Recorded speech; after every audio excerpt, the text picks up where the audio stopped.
Hi friends, నా పేరు శివ. అందరూ ఎలా ఉన్నారు ఫ్రెండ్స్? ఇవాల్టి వీడియోలో ఈపీఎఫ్ వడ్డీ గురించిన కొన్ని ముఖ్యమైన విషయాలు అయితే మనం తెలుసుకోబోతున్నామండి. ఓకేనా? సో త్వరలో మనకి ఈపీఎఫ్ వడ్డీ అనేది పడుతుంది కాబట్టి దీనికి సంబంధించిన కొన్ని ముఖ్యమైన విషయాలు చాలామంది కామెంట్లు అడుగుతున్నారు దీని గురించి. ఓకే, అయితే వీడియోకి వెళ్ళే ముందు ఇలాంటి విషయాలు మీరు మళ్ళీ తెలుసుకునే వీడియో కింద రెడ్ కలర్ సబ్స్క్రైబ్ బటన్ ఉంది, దాన్ని ట్యాప్ చేసి మన ఛానల్ సబ్స్క్రైబ్ చేసి పక్కనే ఉన్న బెల్ బటన్ యాక్టివేట్ చేయండి. అండ్ అంతేకాకుండా లైక్ చేసి మన ఛానల్ని సపోర్ట్ చేయండి. ఇక టాపిక్లోకి వెళ్తే కనుక సో త్వరలో మనకి ఈ యొక్క ఈపీఎఫ్ వడ్డీ అనేది 8.1%గా మనకి కేంద్ర ప్రభుత్వం అయితే నిర్ణయించింది కదా. సో ఈ యొక్క 8.1%తో మనకి వడ్డీ అనేది త్వరలోనే వేస్తారు. ఓకే, సో అది దీపావళి తర్వాత లేకపోతే ముందు అనేది మనకి క్లియర్గా అయితే మెన్షన్ చేయలేదు. బట్ అయితే ఈ వడ్డీ ఏదైతే ఉందో దాన్ని రిలీజ్ చేసామని చెప్పేసి కూడా చెప్పారు. కొన్ని టెక్నికల్ అంటే ఇక్కడ సిస్టమ్ అప్గ్రేడ్ వల్ల ఇది నిలిచిపోయింది, అంటే స్ట్రక్ అయింది అని చెప్పేసి మనకి ఇంతకుముందే ఈపీఎఫ్ అనేది చెప్పిందనమాట. ఓకేనా? ట్విట్టర్ ద్వారా ట్వీట్ చేసింది. సో త్వరలోనే అందరి అకౌంట్లో 8.1% వడ్డీతో క్రెడిట్ అవ్వడానికి అయితే అవకాశం అయితే ఉందన్నమాట. అయితే దీని మీద చాలామందికి కొన్ని డౌట్స్ ఉన్నాయి. అసలు వడ్డీ ఏ విధంగా క్యాలిక్యులేట్ చేస్తారు, ఏ విధంగా పడుతుంది అని చెప్పేసి. ఓకేనా? ఈ అమౌంట్కి ఎంతెంత వడ్డీ పడవచ్చు అని చెప్పేసి కొంతమంది కామెంట్ చేశారు. సో దాని గురించి మనం తెలుసుకోబోతున్నాం. ఓకే, సో ఇప్పుడు మీరు వడ్డీ అంటే మీ యొక్క అకౌంట్లో ఒక 20,000 ఉందనుకోండి. ఓకే, సో 8.1% అంటే ఒక 1,620 రూపాయలు. ఓకే, 20,000 ఉంటే 1,620 రూపాయలు పడుతుంది అనమాట. అదే 40,000 ఉంటే డబుల్ 3,240 రూపాయలు అనమాట. ఓకేనా? సో 40,000కి 3,240 రూపాయలు. అదే మీ యొక్క అకౌంట్లో 70,000 ఉందనుకోండి, 5,670 రూపాయలు పడుతుంది. 1,00,000 రూపాయలు ఉంటే 8,100. ఇక్కడ మీరు గుర్తుపెట్టుకోవాల్సింది ఏంటంటే 1,00,000 ఇంటూ 8.1% ఈక్వల్ టు మీరు చేస్తే మీకు వడ్డీ ఎంత వస్తుంది అనేది అయితే క్లియర్గా తెలిసిపోతుంది. 1,00,000 రూపాయలకి 8,100 రూపాయలు మీకు వడ్డీ అనేది వస్తుంది అనమాట.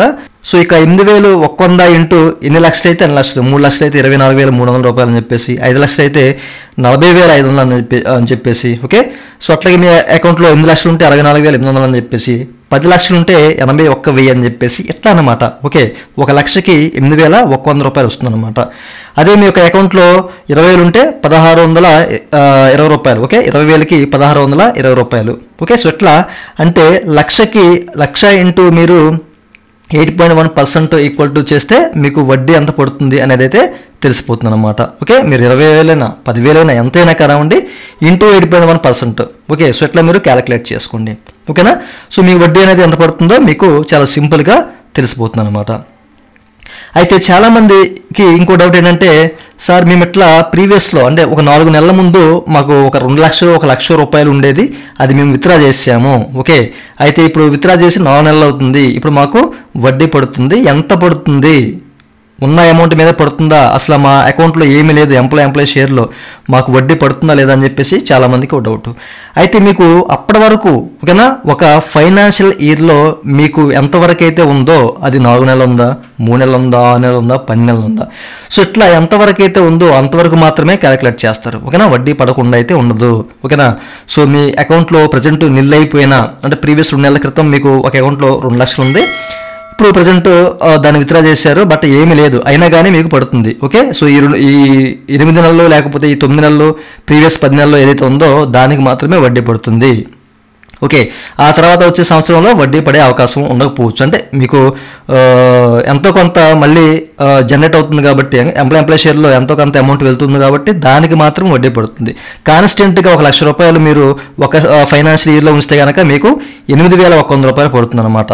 ఓకేనా? సో మీరు తీసి అంటే మీరు విత్డ్రా చేస్తూ ఉంటారు మధ్య మధ్యలో, అట్లే మళ్ళీ యాడ్ అవుతూ ఉంది.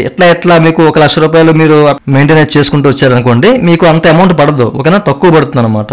మీరు కాన్స్టెంట్గా 1,00,000 రూపాయలు అట్లా వదిలేస్తే 8,100 రూపాయలు మీకు మీ యొక్క పిఎఫ్ ఖాతాలో పడే అవకాశం అయితే ఉంటుందన్నమాట. ఈ విషయాన్ని మీరు గుర్తుపెట్టుకోవాలి. ఓకే, సో ప్రజెంట్ నా అకౌంట్లో 1,00,000 రూపాయలు ఉంది కదా అని చెప్పేసి మీకు 8,100 అయితే పడదు. ఓకేనా? సో ఒక ఫైనాన్షియల్ ఇయర్లో కాన్స్టెంట్గా 1,00,000 రూపాయలు అట్లా ఉంటే 8,100 రూపాయలు మీ యొక్క అకౌంట్లో అయితే పడుతుంది. ఓకేనా? ఈ విషయాలు మీకు క్లియర్గా అర్థమే కదండి. అట్లాగే ఈ బ్యాలెన్స్ ఏ విధంగా చెక్ చేసుకోవాలి, అసలు మేము ఎగ్జాక్ట్గా యొక్క వడ్డీ ఎంత పడుతుంది అనే విషయాలు ఏ విధంగా తెలుసుకోవాలని చెప్పేసి కొంతమంది డౌట్ ఉంది. సో మీరు ఏం చేస్తారంటే ఇట్లా పాస్బుక్ అయితే ఓపెన్ చేసుకోండి, చాలామంది తెలిసే ఉంటుంది. ఓకేనా? సో వచ్చిన తర్వాత మీరు మీ యొక్క యూఏఎన్ నెంబరు, మీరు యొక్క పాస్వర్డ్ ఇక్కడ ఎంటర్ చేసి ఇక్కడ ఉన్న క్యాప్చా ఎంటర్ చేసి మీరు లాగిన్ అవ్వండి. సో నేను లాగిన్ అయ్యి చూపిస్తాను మీకు. అక్కడ క్యాప్చా ఎంటర్ చేసి లాగిన్ నెంబర్ క్లిక్ చేస్తే ఈ విధంగా ఓపెన్ అవుతుంది కదా. ఇక్కడ మీరు మీ సంవత్సరం నెంబర్ ఐడిని సెలెక్ట్ చేసుకోండి. And view passbook new yearly దీన్ని క్లిక్ చేసినట్లయితే కనుక మీకు ఇక్కడ సెలెక్ట్ ఫైనాన్షియల్ ఇయర్ అని చెప్పేసి ఉంటుంది. సో ఇక్కడ మీరు 2021, 2022 ఈ యొక్క ఫైనాన్షియల్ ఇయర్ని మీరు సెలెక్ట్ చేసుకుని సో కిందికి వచ్చారంటే కనుక సో మీరు అక్కడ చెక్ చేసుకోవచ్చు అండి. ఓకేనా, ఇంట్రెస్ట్ డీటెయిల్స్ అన్నీ అని చెప్పేసి కనిపిస్తుంది చూసారా, ఇక్కడ మీకు యాడ్ అయ్యి కనిపిస్తుంది అనమాట. ఒకవేళ మీ యొక్క పాస్బుక్లో కనుక ఎంటర్ అయితే కనుక అంటే వడ్డీ పడితే కనుక ఇదిగో ఇక్కడ మీకు జీరోస్ కనిపిస్తున్నాయి కదా, ఈ కాలమ్స్ మీకు కనిపిస్తుంది అనమాట. ఓకే, అయితే నేను ప్రీవియస్ ఫైనాన్షియల్ ఇయర్ని సెలెక్ట్ చేసుకుంటున్నాను 2020 అలాగే 2021 సెలెక్ట్ చేయగానే మీరు చెక్ చేసుకోవచ్చు. ఓకేనా, సో ప్రీవియస్లో 3,609 రూపాయలు ఈ అకౌంట్లో. ఓకేనా, అంటే మనకి ఎంప్లాయీ షేర్లో ఎంత అలాగే ఎంప్లాయర్ షేర్లో ఎంత అంటే ఇప్పుడు మీకు 2 షేర్లు ఉంటాయి కదండి, సో డివైడ్గా పడుతుంది అనమాట. ఓకే, ఎంప్లాయీ షేర్లో కొంచెం అలాగే ఎంప్లాయర్ షేర్లో మీరు కాన్స్టెంట్గా ₹1,00,000 ఉంచారనుకోండి, అక్కడ మీకు 8,100 పడుతుంది. అలాగే ఎంప్లాయీ షేర్లో కూడా అలాగే ఉంటే అక్కడ కూడా పడుతుంది అనమాట. ఓకే, టోటల్గా సో ఎంత పడింది అనేది మీరు చెక్ చేసుకోవచ్చు. ఓకే, ఇక్కడ 7,000 ఇట్లా ఇక్కడ 3,000 10,000 అండ్ 11,000 చిల్లర పడింది ఇక్కడ. ఓకే, సో ఇట్లా మీకు మీ యొక్క అకౌంట్లో అమౌంట్ పడుతుంది అంటే వడ్డీ అనేది పడుతుంది అనమాట. మీరు కాన్స్టెంట్గా మీ యొక్క అకౌంట్లో ఉంచితే అమౌంట్ అనేది అట్లా పడుతుంది. ఓకేనా, చూసారు కదా, మీరు ఈ విధంగా చెక్ చేసుకోవాలి. సో మీకు వడ్డీ ఎంత పడుతుంది అనే విషయాలు కూడా తెలిసిపోయాయి. ఓకే, ఇంకా మీకు ఏదైనా డౌట్స్ ఉన్నాయి కనుక వీడియో కింద కామెంట్ సెక్షన్ ఉంటుందని కామెంట్ చేయండి. మనకి వడ్డీ అనేది త్వరలోనే వేసేస్తారు, చెప్పలేమండి ఈ వారం రోజుల్లో వేయచ్చు అంటే దీపావళి ముందు వేయచ్చు, దీపావళి తర్వాత వేయచ్చు. బట్ దీపావళి ముందే వేస్తామని చెప్పేసి అన్నారు కాబట్టి మరి వెయిట్ చేయాలి. సో లేదనుకుంటే కనుక దీపావళి తర్వాత పడే అవకాశం కూడా ఉంది. ఓకే, సో ఏ అప్డేట్ వచ్చినా కానీ మీకు తప్పనిసరిగా తెలియపరుస్తాను. ఇదండి వాళ్ళ వీడియో.